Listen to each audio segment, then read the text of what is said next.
Sobat Vidivisi suka bernyanyi atau berteriak keras, kemudian setelahnya suara menjadi serak. Saat mengalami suara serak, Sobat Vidivisi mungkin menganggap itu sebagai gejala radang biasa atau radang ketenggorokan. Tetapi radang tenggorokan juga bisa disertai dengan radang pita suara loh Sobat Vidivisi. Kenali gejala, penyebab, dan cara menangani radang pita suara bersama Dr. Hamidah Hayati Faisal, spesialis THT. Apa definisi laringitis? Sebelum saya menjelaskan definisi dari laringitis, perlu diketahui bahwa laring itu adalah sebuah struktur di badan kita yang di sana sering disebut dengan voice box atau kotak suara. Jadi terdapat pita suara di situ yang merupakan pintu masuk udara yang akan nanti diteruskan ke trakea dan paru-paru.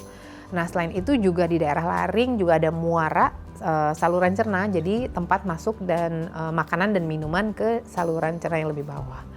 Nah, jadi pada laringitis berarti adalah sebuah inflamasi atau peradangan yang terjadi pada struktur tersebut. Jadi melibatkan salah satunya paling sering adalah pada pita suara. Apa penyebab laringitis? Penyebab laringitis bisa dibagi menjadi dua, yaitu penyebab infeksi dan non-infeksi. Kalau penyebab infeksi yang paling sering memang infeksi virus dan bakteri. Kalau untuk virus biasanya memang disertai juga dengan batuk pilek sebelumnya yang lama-lama tentu berpengaruh ke saluran laringnya tadi, ke daerah laring. Nah, virus yang paling sering misalnya adalah rhinovirus, adenovirus, yang sekarang lagi banyak coronavirus, kemudian influenza, jadi berbagai macam virus yang dapat menyebabkan laringitis. Kalau bakteri contohnya adalah Streptococcus pneumoniae, Haemophilus influenza, dan Moraxella catarrhalis. Kalau untuk selain virus dan bakteri, ada juga namanya infeksi jamur, meskipun jarang terjadi. Tapi ini biasanya terjadi pada orang-orang dengan imunitas yang rendah, ataupun pada orang-orang yang menggunakan obat inhalasi yang mengandung kortikosteroid. Nah, ini juga bisa disebabkan akibat jamur. Sementara itu, pada akibat yang non-infeksi, seperti misalnya adalah karena trauma, atau vocal abuse atau misuse ya, jadi penggunaan suara yang salah atau berlebihan. Nah, ini bisa menyebabkan gesekan pada pita suara yang mencetus terjadinya laringitis. Selain itu juga asam lambung, jadi aliran balik dari asam lambung ya, dari lambung itu bisa naik ke daerah tenggorok. Nah, itu akan mencetus juga terjadinya laringitis. Selain itu juga berada di lingkungan yang sangat berpolusi atau banyak zat-zat iritan atau zat-zat berbahaya, misalnya asap rokok, itu juga bisa memicu terjadinya laringitis. Atau pada orang-orang alergi mungkin dengan asma, terkena paparan alergen itu juga bisa memicu untuk laringitis. Apa faktor risiko laringitis? Faktor risiko terjadi laringitis tentunya dengan adanya infeksi saluran nafas atas ya, karena virus dan bakteri tadi. Kemudian yang sering terjadi adalah penggunaan suara yang berlebihan. Jadi ini umumnya banyak sekali terjadi pada orang-orang yang memiliki pekerjaan yang tergantung dengan suara. Contohnya adalah guru, kemudian atau misalnya penyanyi. Nah, karena gesekan yang terus-menerus tadi, apabila dia tidak tahu cara menggunakan suara yang tepat dan berlebihan, nah itu juga menjadi faktor risiko bisa terjadi laringitis. Selain itu juga konsumsi alkohol atau makanan-makanan yang sensitif terhadap lambung ya, yang dapat meningkatkan asam lambung tadi, itu juga bisa menjadi faktor risiko terjadinya laringitis. Jadi asam lambung naik ke daerah laringnya, dan tentu saja kita tahu namanya asam lambung itu sifatnya iritatif. Nah, kalau paparan berulang itu akan membuat si daerah laring tadi bisa terjadi inflamasi atau peradangan. Nah, itu tentu makanan-makanan pedas, gorengan, kopi, teh itu juga harus dihindari. Bagaimana gejala laringitis?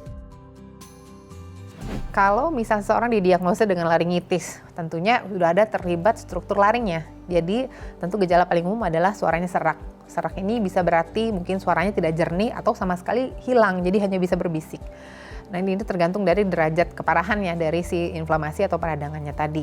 Nah, kadang-kadang juga bisa disertai dengan nyeri tenggorokan. Nah, jadi perlu dibedakan apakah orang tersebut sudah terkena laringitis atau hanya radang tenggorokan biasa. Tentu saja kita lihat dari suaranya tadi. Kalau radang tenggorokan mungkin lebih ke nyeri menelan atau nyeri sensasi tidak nyaman di daerah tenggorokannya, atau pada saat menelan makanan atau minuman tadi ya nyeri terasa di daerah leher. Tapi belum tentu ada laringitis atau suaranya belum serak nih. Tapi kalau misalnya pada laringitis bisa saja terjadi langsung memang peradangannya terjadi di pita suaranya saja tadi. Jadi tidak disertai dengan radang tenggorokan sebelumnya. Tapi kalau misalnya ada radang tenggorokan kemudian laringitis, biasanya memang disebabkan oleh virus. Selain itu juga ada rasa ganjal mungkin di daerah tenggorokannya, mungkin karena bengkak tadi ya. Jadi karena inflamasi dia jadi bengkak, jadi ada rasa ganjal tenggorokannya. Bahkan juga bisa sampai ada gangguan menelan. Jadi mungkin dia tersedak makan dan minum atau sulit untuk menelan makanan yang biasanya dia tidak ada masalah untuk menelan makanan tersebut. Nah, ini juga bisa menjadi tanda-tanda dari si laringitis tadi. Bagaimana diagnosis laringitis? Nah, untuk mendiagnosis laringitis tentu saja dari anamnesis ya. Biasa dokter THT akan menanyakan keluhannya, berapa lama, nanti akan ditentukan laringitisnya akut, apakah kronis. Biasanya batas waktunya sekitar 3 minggu. Jadi kalau sudah menetap lebih 3 minggu, kemungkinan kronis. Ini juga bisa memberi petunjuk ya, kira-kira penyebabnya apa.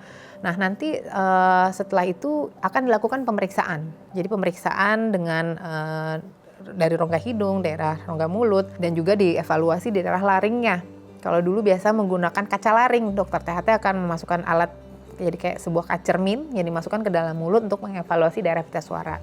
Tapi sekarang udah canggih, jadi nggak perlu takut lagi berobat ke dokter THT karena banyak rumah sakit sudah memiliki endoskopi untuk di daerah laring. Jadi sebuah kamera yang digunakan biasanya dimasukin lewat hidung ya. Kalau menggunakan yang fleksibel yang dari karet itu akan meneropong daerah struktur laringnya. Di situ akan lebih kelihatan nanti kita bisa melihat di monitor bagaimana keadaan pita suaranya, seberapa parah bengkaknya, kemudian pada pergerakan dia terganggu atau tidak. Nah, itu juga bisa untuk membantu untuk diagnosis dari si laringitis tadi.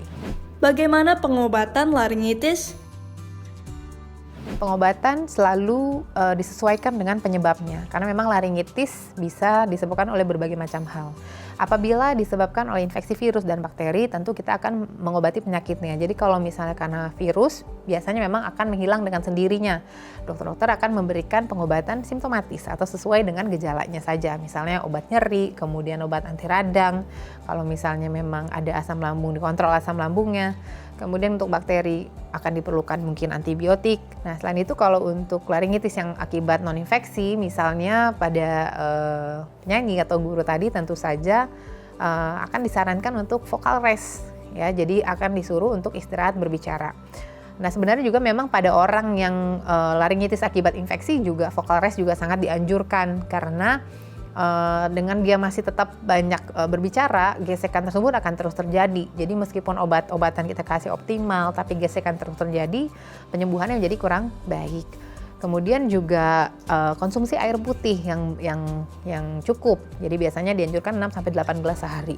Hidrasi tentu saja ini akan membantu pemulihan dari si peradangan dari laringnya tadi. Nah, kalau misalnya memang disebabkan oleh asam lambung, tentu saja akan diberikan obat-obat pengontrol asam lambung disertai dengan diet. Jadi ada beberapa pantangan makanan yang harus dihindari untuk mencegah terjadinya paparan asam lambung yang berulang seperti pedas, gorengan, santan, kacang, dairy food, kopi, teh. Nah, itu nanti ada makanan yang memang harus dihindari untuk penyembuhan yang lebih optimal. Apa saja komplikasi yang bisa terjadi dari laringitis, Dok? Kalau laringitis akut biasanya memang tentu menjadi gangguan terhadap penderitanya, nyeri pada saat menelan mungkin bisa terjadi, jadi quality of life-nya tentu terganggu. Tapi kalau misalnya tidak diobatin, lama-lama akan menjadi laringitis kronik.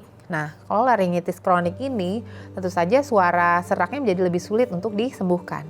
Dan tidak jarang misalnya pada penggunaan pita suara yang berlebihan ya, itu tidak ditangani cepat, biasanya lama-lama di daerah pita suara bisa tumbuh polip ataupun nodul ataupun seperti benjolan gitu, karena akibat gesekan yang terus-menerus tadi. Nah, kalau sudah ada benjolan ini tentu saja pengobatan tidak bisa hanya dengan obat-obatan medikamentosa. Tentu adanya tindakan operasi yang dibutuhkan untuk mengangkat si benjolan tadi. Nah, selain itu juga ada laringitis yang disebabkan oleh tuberkulosis. Jadi kalau misalnya tidak diobati, bisa saja infeksi tuberkulosisnya ini bisa menyebar ke bagian tubuh yang lain. Dan itu tentu kita tidak inginkan. Bagaimana pencegahan laringitis? Nah, untuk mencegah supaya tidak terjadi laringitis ya atau peradangan pada laring, tentu saja ada istilahnya namanya vocal hygiene. Ya, jadi vocal hygiene ini adalah kebiasaan bagus yang kita lakukan untuk menjaga kesehatan badan, terutama kesehatan pita suara kita. Yang pertama yaitu konsumsi air putih yang optimal, yaitu 6-8 gelas per hari. Kemudian hindari konsumsi alkohol, karena dengan konsumsi alkohol biasanya akan membuat daerah laring kita menjadi lebih kering, sehingga itu akan pada gesekan itu akan lebih mudah teriritasi. Kemudian kalau misalnya harus batuk ataupun berdahak, jangan dipaksakan, jangan terlalu keras, karena itu bisa juga menjadi luka di daerah pita suara kita. Kemudian untuk orang-orang yang memang pekerjaannya membutuhkan banyak bicara, tentu harus dijaga volumenya. Jadi jangan terlalu volume yang keras atau sampai berteriak. Nah itu juga sebenarnya tidak dianjurkan karena tidak sehat untuk pita suaranya.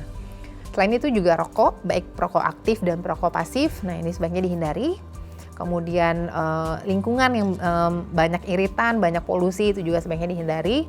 Nah pada penyanyi misalnya sebaiknya melakukan pemanasan atau warming up yang adekuat untuk menghindari cedera pada saat menyanyi.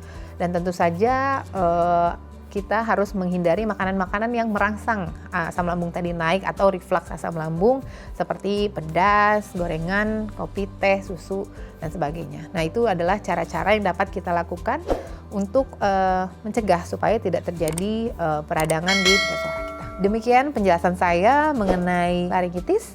Saya Dr. Hamidah Hayati Faisal, spesialis THTKL. Sampai ketemu di episode berikutnya.